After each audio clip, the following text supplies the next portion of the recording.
Today we are in San Francisco, California. I'm out here for a couple reasons. Number one, it's been a few years since I've been out here. A bunch of new things going on. Today we're actually in Golden Gate Park. Number two, I wanted to go ahead and test this little guy out today. I ended up getting myself this guy right here, a variable ND filter for my camera. I'm currently using the Canon M50. That's what I'm currently shooting on right now.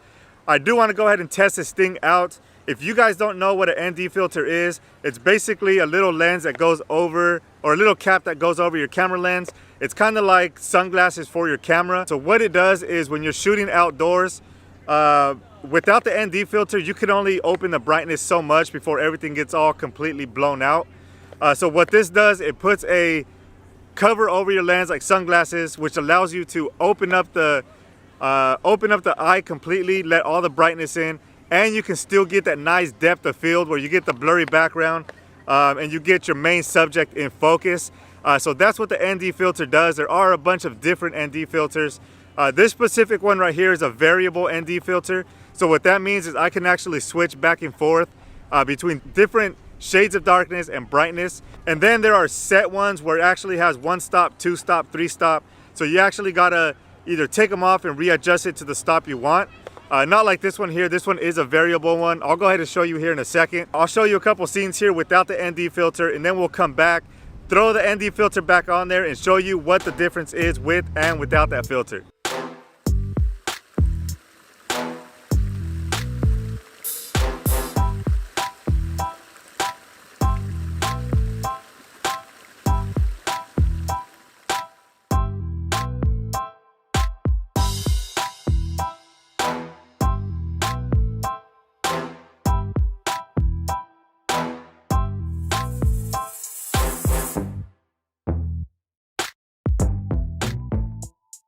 All right, so all those shots that you saw right there were without the ND filter. Let me see if I can take this guy out. So here we go right here. This is what it looks like. You open this guy up right here. Again, it's just a little cover that does go over the lens. If we take this guy out right here, this is what we're looking at. So if I turn this thing around and show you what it looks like if we go ahead and put this thing on. So I'm gonna leave the settings exactly where it's at as far as the aperture goes. So right now what you're seeing is without the ND filter. So I'm just gonna go ahead and hover this thing over the lens. You're gonna see the difference here.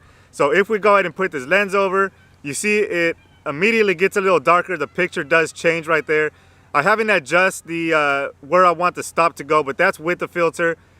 That's without the filter. So you saw there is a little bit of a difference there, but the biggest difference you're gonna see, and the reason why you use this thing here, so right now I have it at an aperture of 11. So if I go ahead and open this thing all the way up and put it down to 3.5, obviously that's completely blown out. You're never gonna use a picture like that, obviously. But that's all the way open. If we go ahead and put this ND filter on there, same aperture of 3.5. Look at the big difference there. Again, I haven't adjusted it. If I move it back and forth, it gets a little darker there. If I move it all the way this way, it's gonna go ahead and open up. I'll go ahead and show you some shots, show you the depth of field I could go ahead and get with this filter. But again, I'm adjusting it left and right with the aperture all the way open at 3.5. And you can see right there that it does adjust pretty nicely there. Again, that is a variable ND filter.